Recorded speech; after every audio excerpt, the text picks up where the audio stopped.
हरे कृष्णा, राधे राधे। कान्हा, तेरी याद में खोए रहने में भी एक अलग मजा है। कम्मका दिल इसी बहाने मुस्कुराता तो रहता है। सच्ची कान्हा का नाम, कान्हा की याद इतनी अच्छी है ना, जब भी उन्हें याद करो, उनका नाम लो, मन में एक अजीब सी बेचैनी, एक अजीब सी आनंद सा आता रहता है। होता आपके साथ भी? अच्छा, सबका मन वृंदावन जाने के लिए तो तड़पता ही रहता है ना। वृंदावन में हमारे ऐसे ऐसे भक्त हुए हैं जो हम जैसों के लिए सिर्फ प्रेरणा स्रोत नहीं, महापूजनीय भी है। ऐसे ऐसे महाभक्त हुए हैं जिनके जीवन चरित्र हमें भक्ति करने और प्रेम करने के पाठ तो पढ़ाते ही हैं, श्री कृष्ण के और करीब भी ले जाते हैं। इसलिए सबको कहती हूं, ज्यादा से ज्यादा भक्त चरित्रों को सुनो। आज आपको इस वीडियो में श्री राधा रमन लाल जी की प्रिय भक्त श्री गिरजा देवी के विषय में बताती हूं। बिहार के आरा जिले के अमीरा क्षेत्र के जमींदार श्री मृत्युंजय प्रसाद सेह की पत्नी श्रीमती गिरजा देवी जी थी। उनके 4 बच्चे थे, 2 लड़के और 2 लड़कियां, जो बहुत अच्छे घरों में लड़कियां ब्याह गई थी। श्री मृत्युंजय प्रसाद जी की एक बहुत बड़ी जमींदारी थी और अपनी पत्नी गिरजा देवी जी से वो बहुत प्रेम स्नेह करते थे। गिरजा देवी जी जमीरा की रानी कहलाती थी, क्योंकि उनके पास रानियों वाले सारे ठाट बाट जो थे, बहुत सारे दास दासियां, वस्त्र, आभूषण आदि जो भी भौतिक सुख होते हैं, लगभग सभी चीजें उनके पास थी। गिरजा देवी का एक बड़ा लड़का जब 18 साल का हुआ तो उसकी अचानक से किसी वजह से मृत्यु हो गई, और विधि का विधान देखो, कुछ दिनों के बाद दूसरा लड़का भी चल बसा। एक ही साल में दोनों पुत्रों को खो देने के बाद गिरजा देवी अंदर से टूट गई। उनको कुछ भी अच्छा नहीं लगता था। वो घर में रहते हुए भी, उसमें ना रहते हुए भी जान पड़ती थी। हर समय उदास खोई खोई रहती, ना किसी से बोलना, ना किसी से कुछ कहना, बस कोने में चुपचाप बैठे रहती। उनकी आंखें हमेशा भीगी सी रहती। उनकी दशा ऐसी हो गई थी कि उन्हें अपने शरीर की, खाने पीने की, पहनने ओढ़ने की कोई सुध-बुद्धि ना होती। जो उनकी दासियां थी वो उनको खिलाती पिलाती, उनको जबरदस्ती स्नान करवाती, कपड़े पहनवाती। वरना गिरजा देवी तो ऐसी थी कि हर समय हर पल जाने किस भाव, किस देश में बस वो खोई खोई सी रहती थी। उनकी इस दशा से उनके प्रति मृत्युंजय प्रसाद सिंह जी को भी बड़ी चिंता सी होती थी। वो बड़े डरे हुए से भी थे। उन्होंने ये बात अपने कुल गुरु को बताई, तो कुल गुरु ने गिरजा देवी को श्रीमद् भागवत कथा का पाठ सुनाना शुरू कर दिया। भागवत सुनते सुनते उनके हृदय में भगवान श्री कृष्ण के प्रति अपार भक्ति, निष्ठा और प्रेम उत्पन्न हो गया। एक दिन भागवत कथा सुनते सुनते ही उन्होंने भगवान श्री कृष्ण के दर्शन भी हो गए।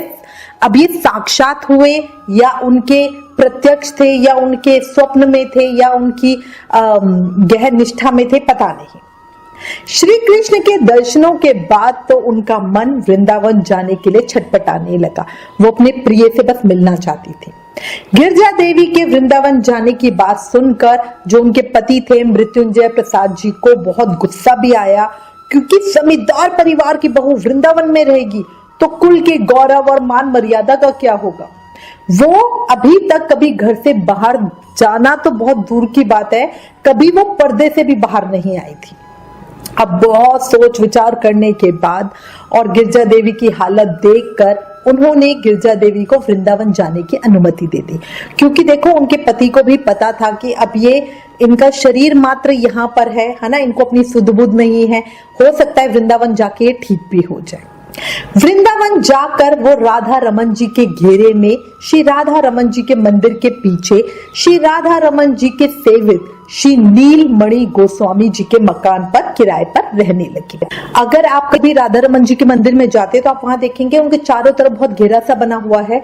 वहीं पे सारे गोस्वामी वगैरह हैं, उन्हीं के परिवार और उन्हीं के मकान वहां पे बने हुए हैं। गिरजा देवी की गहन आस्था, प्रेम और भक्ति श्री राधा रमन जी में थी, और हमारे राधा रमन जी तो सच्चे भक्तों पर निछावर रहने के लिए हमेशा ही तैयार रहते हैं। राधा रमन जी तो कभी प्रत्यक्ष तो कभी सपने में गिरजा देवी को दर्शन देते ही रहते थे। राधा रमन के सेवित श्री हरि गोस्वामी को श्री गिरजा देवी ने गुरु माना हुआ था और बहुत बार ऐसा होता था कि गोस्वामी जी के अंदर राधा रमन जी प्रकट हो जाते थे और इस आवेश अवस्था में गिरजा जी के पास जाकर उनसे बातें करते थे, उन्हें उपदेश देते थे और फिर लौट जाते थे। और देखो, बिलीव करने वाली बात है, जब उनका आवेश छूटता था तो गोस्वामी जी को पता ही नहीं होता था कि भाई वो क्या कर रहे हैं यहाँ पे और उनके पास क्यों गए हैं और क्या कह रहे थे, उन्हें कुछ नहीं पता होता था। गिरजा देवी उनके उपदेशों के अनुरूप ही काम करती थी। गिरजा देवी हमेशा महामंत्र का जाप करती थी। राधा रमन जी को बहुत ज्यादा प्रेम करती थी, पर राधा रमन जी उन्हें दर्शन देने ऐसे छुप छुप कर आते थे, ये बात उन्हें थोड़ी अच्छी नहीं लगती थी। एक बार गिरजा देवी अपने प्राण प्रिय से कुछ ज्यादा ही नाराज हो गई और उन्होंने सिर्फ श्री राधा नाम लेने का निश्चय किया। अब वो महामंत्र का जाप नहीं कर रही थी और सिर्फ राधा नाम का जाप कर रही थी, राधा राधा राधा राधा राधा राधा। 2 दिन के बाद एक हैरान करने वाली लीला हुई। पता है क्या हुआ? जो उनके मकान मालिक श्री नीलमणि गोस्वामी जी थे, वो श्री गिरजा देवी के निकट अपने दूसरे मकान में रहते थे, घर के पास पास ही मकान बने हुए थे। वो बीमारी की अवस्था में चीख चीख कर बोलने लगे, आरे वाले बीबी जी को बुलाओ, आरे वाली बीबी जी को बुलाओ। अब आरे वाली बीबी जी जो उनकी जगह थी, इसी से सब गिरजा देवी को बुलाते थे। उनकी पत्नी ने जब सुना तो वो जाकर गिरजा देवी जी को बुला लाई। गिरजा देवी जी आरा जिले से थी, इसीलिए सब वहां पर उन्हें आरे वाली बीबी जी ही कहते थे। उनके आते ही गोस्वामी जी ने उनका हाथ पकड़ लिया और बोला, तो मुझे छोड़ दोगी? अब गिरजा देवी जी तो बड़ी हैरान रह गई और गोस्वामी जी की तरफ देखने लगी। उनकी कुछ समझ में ही नहीं आ रहा था कि क्या हो रहा है। अब जो गोस्वामी जी थे वो कह रहे थे, गोस्वामी जी ने फिर से कहा, तुम मेरा नाम नहीं लोगी, राधा का ही नाम लोगी? बताओ, क्या सचमुच मुझे छोड़ दोगी? छोड़ दोगी क्या? अब जब गिरजा देवी जी ने ये बात सुनी तो वो समझ गई कि गोस्वामी जी के माध्यम से कौन बोल रहा है। वो आंखों में आंसू भरते हुए बोली, नहीं, कभी नहीं, नहीं छोड़ूंगी। उसी क्षण गोस्वामी जी का आवेश हट गया और वो गिरजा जी को देखकर बोले, अरे बीबी, यहाँ कैसे? गोस्वामी जी की पत्नी और गिरजा देवी दोनों हैरान थी। उन्होंने कुछ नहीं कहा, बस गोस्वामी जी को प्रणाम करके वापस अपने घर चली आई। गिरजा जी अपने भाव को, अपने कृष्ण प्रेम को, अपनी भक्ति को गुप्त रखती थी। वो अपनी बातें किसी को भी नहीं बताती थी। ये घटनाएं भी हमें औरों से ही पता चली थी। जैसे गोस्वामी जी की पत्नी ने ये वाली घटना बताई। गिरजा जी का ज्यादा प्रचार ना हो इसलिए वो हुक्का पीती थी। साधु महात्मा उनके पास आते जाते रहते थे। उनको बीच में बैठे देखकर कुछ लोग उनके संबंध में तरह तरह की बातें भी करते थे। उन्हें देखकर किसी के लिए भी ये अनुमान लगाना मुश्किल होता था कि वो एक परम भक्तमती महिला है। और इसलिए ही श्री राधा रमन के सेवित गोस्वामी श्री रमाकांत जी को भी उनके प्रति अश्रद्धा रहती थी, क्योंकि उनको लगता था कि कोई भी औरत जो ऐसे हुक्का पी रही है, ऐसे आदमियों के बीच में बैठ रही है, वो कैसे भक्त हो सकती है। परंतु भक्त कितना भी अपने आप को छुपा कर रखे, अगर भगवान स्वयं उसकी महिमा को प्रकट करना चाहते हैं तो वो कब तक छुपा सकते हैं, है ना।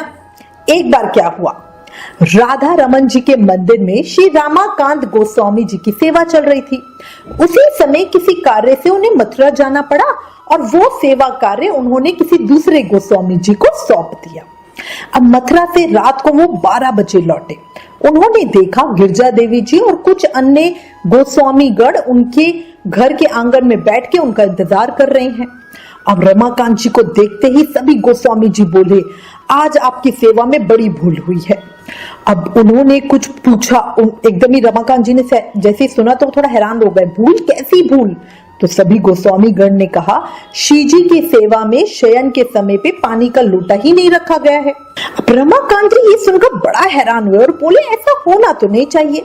अच्छा ये बताइए, आपको ये कैसे पता चला? तो जितने भी गोस्वामी गण थे वो बोले, श्री जी ने इन बीबी जी को आकर ये बात बताई है और आपकी शिकायत की है। अब रमाकांत जी ने गिरजा देवी की तरफ देखा और एकदम ऐसे डाउटफुल नजर से और उनसे पूछा, आपसे कहा श्री जी ने? वो बोली, हाँ महाराज, मुझसे उन्होंने कहा मैं बहुत प्यासी हूं। अब रमाकांत जी को इस बात का विश्वास तो नहीं हुआ, कहीं हुक्का गुड़गुड़ाने वाली पुरुषों के बीच बैठकर गपशप करने वाली बीबी जी के श्री जी इतना निकट हो सकती हैं कि अपना दुख दर्द उनसे जाकर कहेंगी। अब रमाकांत जी तो यही सोच रहे थे, भाई श्री जी को कुछ कहना था तो किसी और से कहती, बट ऐसे एक हुक्का गुड़गुड़ाने वाली महिला से वो बात कहेंगी। पर अब इस बात को वो टाल भी नहीं सकते थे, क्योंकि पहले भी एक बार ऐसी घटना घट चुकी थी वृंदावन में, जब राधा रमन जी ने तटिया स्थल के महंत श्री ललित किशोर जी से जाकर इसी प्रकार की एक शिकायत की थी। उन्होंने उसी समय स्नान किया रमाकांत जी ने और मंदिर में प्रवेश किया तो देखा सचमुच श्री जी के पास पानी का लोटा नहीं रखा हुआ था। अब देख लो, उस समय रमाकांत जी को यह पता चल गया, हाँ सच्ची बात है, श्री जी ने आके गिरजा देवी को एक बात बताई।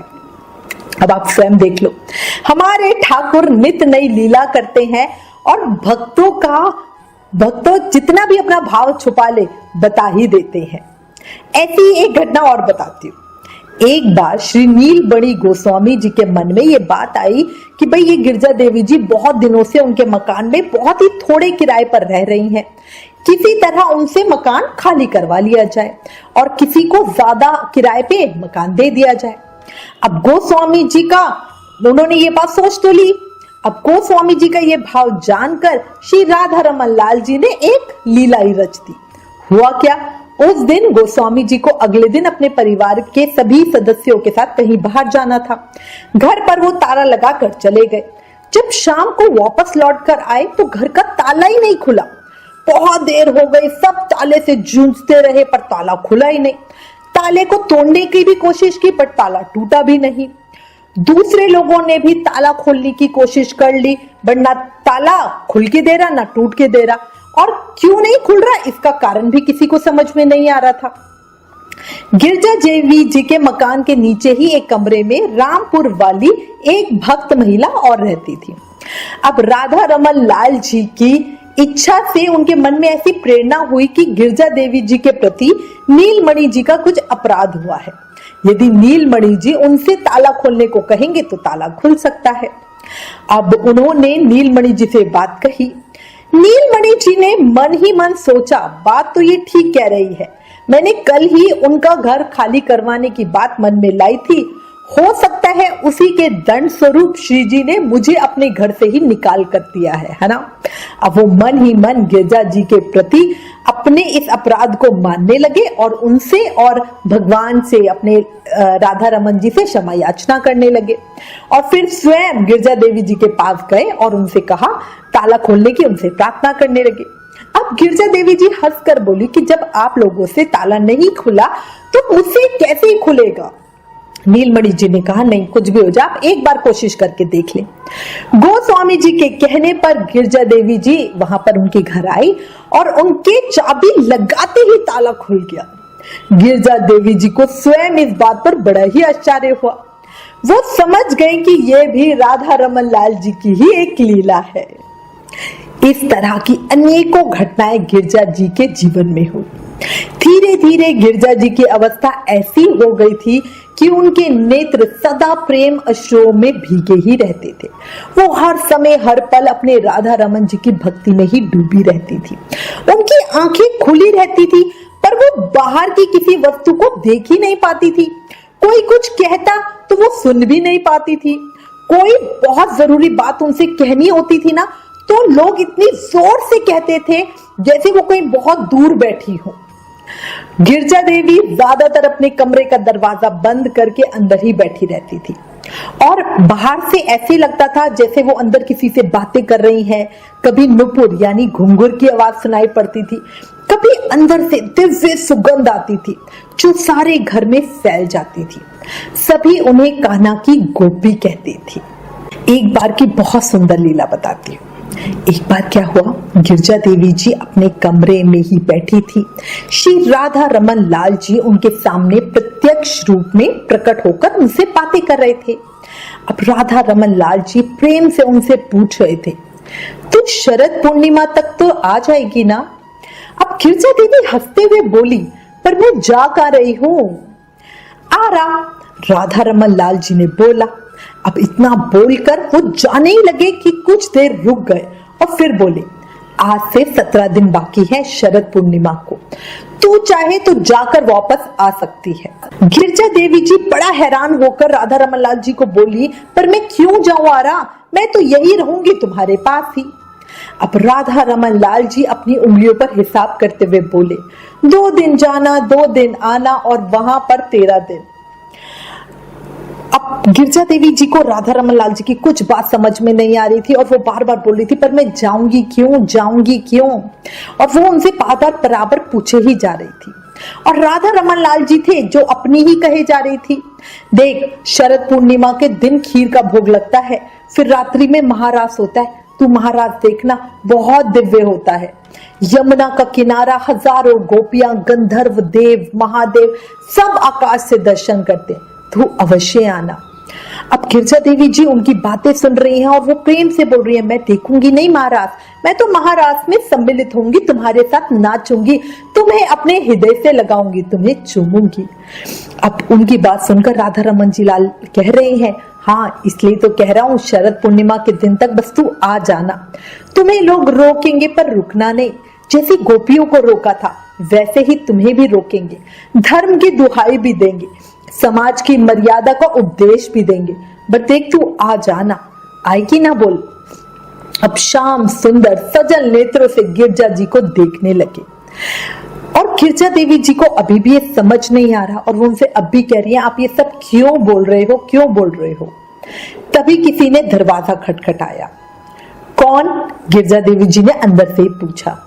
श्याम सुंदर बोले, तू द्वार खोल, मैं जा रहा हूं, पर फिर कहता हूं तू आना, ये तेरा अंतिम जन्म है गिरजा, इसके बाद जन्म मृत्यु के परे निकुंज में तेरा प्रवेश हो जाएगा।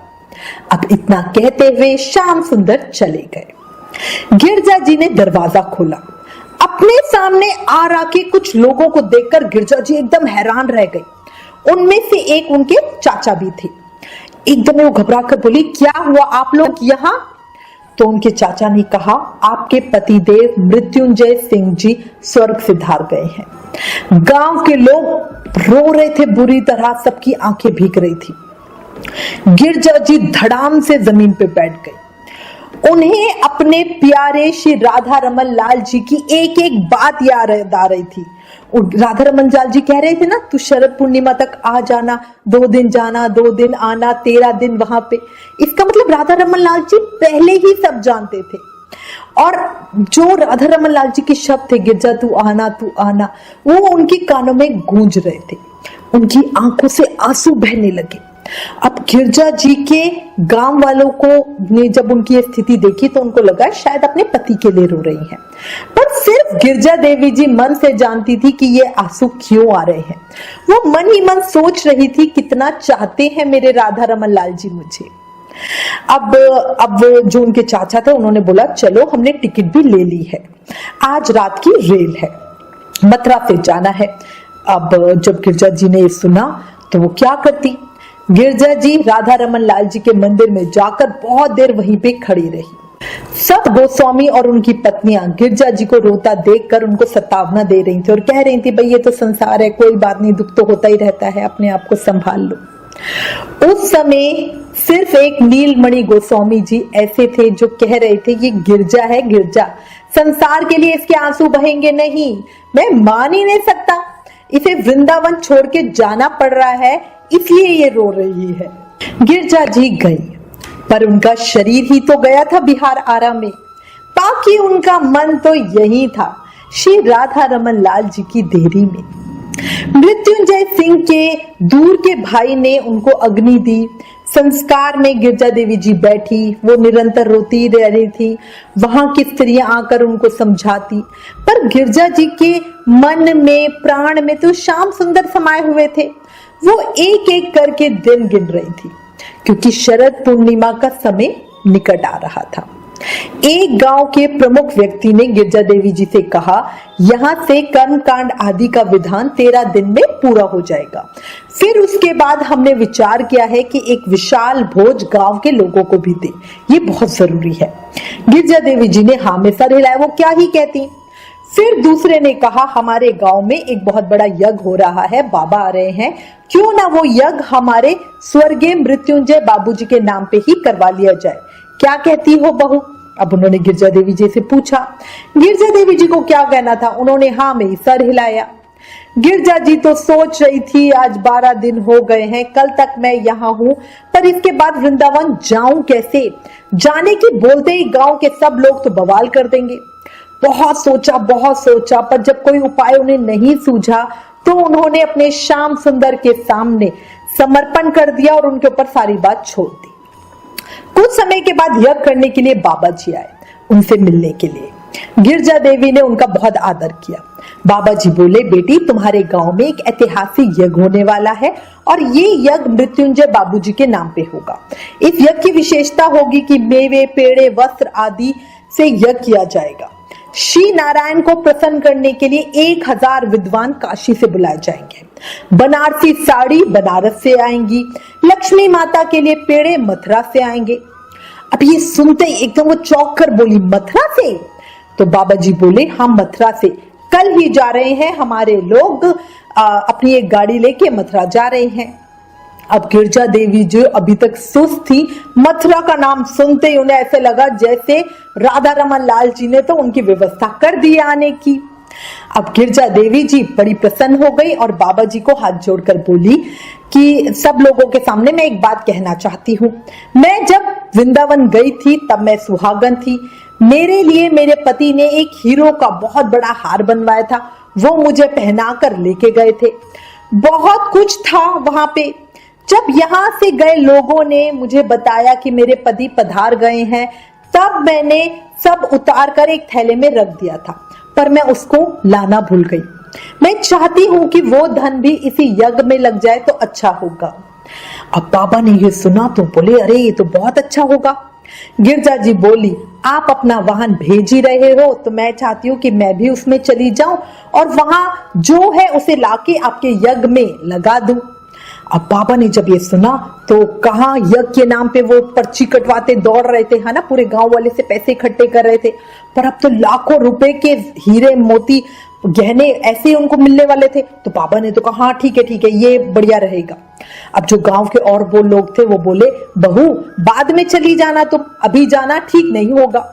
अब गिरजा बाबा से पूछने लगी, बाबा क्या अभी जाना ठीक नहीं होगा? तो बाबा बोले, होगा सब बढ़िया होगा, कुछ कोई दोष वोश नहीं लगेगा, तुम कल ही चली जाना। अब गिरजा जी मन ही मन बड़ी खुश हो रही थी। शरद पूर्णिमा के अभी भी 2 दिन बचे हुए थे। गिरजा देवी दूसरे दिन ही जो लोग जा रहे थे उनके साथ वाहन में बैठ गई और चल दी। बाबा जी भी खुश थे कि भाई अब तो लाखों के हीरे आएंगे, भरवन बहुत बढ़िया होगा। अब जो उनका वाहन था वो चलता जा रहा था। दिन रात बीत गए, 2 दिन। शरद पूर्णिमा का वाला दिन आ गया, पर आगरा तक ही वो लोग पहुंचे थे कि उनकी गाड़ी खराब हो गई। दिन के 9 बजे थे। कुछ समझ में नहीं आ रहा था अब कैसे श्री वृंदावन तक पहुंचे। वाहन बनाने के लिए मिस्त्री को बुलाया गया। शाम हो गई गाड़ी ठीक करते करते। वहां से चली तो 7 बजे मथुरा पहुंची। उनकी घबराहट बढ़ती जा रही थी। गिरजा देवी मथुरा में पहुंची ही थी कि उनकी गाड़ी फिर से खराब हो गई। अब क्या करें? गाड़ी वाले से गिरजा जी बोली, सुनो, यहाँ पास ही में एक आदमी को मैं जानती हूँ, वो गाड़ी के बारे में सारी जानकारी रखता है, तुम यही रुको, मैं उसको बुला के लाती हूँ। वाहन वाले को ये कह के गिरजा जी वहां से चली गई। अब क्या करती, 7 बज चुके हैं, वृंदावन धाम पहुंचना है, आज महारास है। रास रासेश्वर ने उनको निमंत्रण जो दिया है ना, वो मथुरा से दौड़ रही है, भाग रही है। जब थक जाती तो थोड़ा सा बैठ जाती, पर फिर से भागना शुरू कर देती। भागते भागते ऐसे तैसे वो पहुंच ही गई श्री वृंदावन की सीमा में। रात्रि के 9 बज गए थे। वो अभी भी दौड़ रही थी और बस दौड़ रही थी। जगह जगह पे लीलाएं हो रही थी। भागते भागते वो पहुंच ही गई श्री राधा रमन लाल जी के मंदिर के पास। श्री नीलमणि गोस्वामी जी राधा रमन लाल जी का दर्शन करके लौट ही रहे थे। उन्होंने जब गिरजा दी को देखा तो वो चौंक गए और बोले, गिरजा, आवाज लगाई, पर गिरजा देवी तो अपने प्राण प्रिय की तरफ बस भागे ही जा रही थी। राधा रमन लाल जी के मंदिर में पद गायन चल रहे थे। वो श्री राधा रमन लाल जी के सामने अपने दोनों हाथों को ऊंचा करके खड़ी हो गई और हंसते हुए बोली, लो मैं आ गई, लो मैं आ गई, अब तो महाराज करेंगे। और बस इतना ही बोल पाई थी कि धड़ाम से वो मंदिर के प्रांगण में गिर गई और उनके प्राण वहीं छूट गए। गिरजा देवी भगवान के नित्य धाम को चली गई, उनकी लीला में उन्होंने प्रवेश कर लिया। ऐसी महान भक्त गिरजा जी को हमारा भी प्रणाम है। तन जाए पर श्याम सुंदर की याद ना जाए, है ना। हम पूरी तरह से तन मन धन से अपने कान्हा के लिए समर्पित हों। कान्हा, करनी है तुमसे एक गुजारिश, आपके चरणों की सेवा के अलावा और कुछ ना मिले। हर जन्म में साथी हो तुम जैसा, या फिर कभी जिंदगी ही ना मिले, है ना। बोलो राधा रमन लाल की जय, मोर मुकुट बंसी वाले की जय। अगर भक्ति की, प्रेम की, समर्पण की सत्य घटना पसंद आई हो, गिरजा देवी जी का भाव आपके मन में भी उतरा हो, तो प्लीज इस वीडियो को ज्यादा से ज्यादा शेयर करें। Please like, share and subscribe. Thank you. Hare Krishna.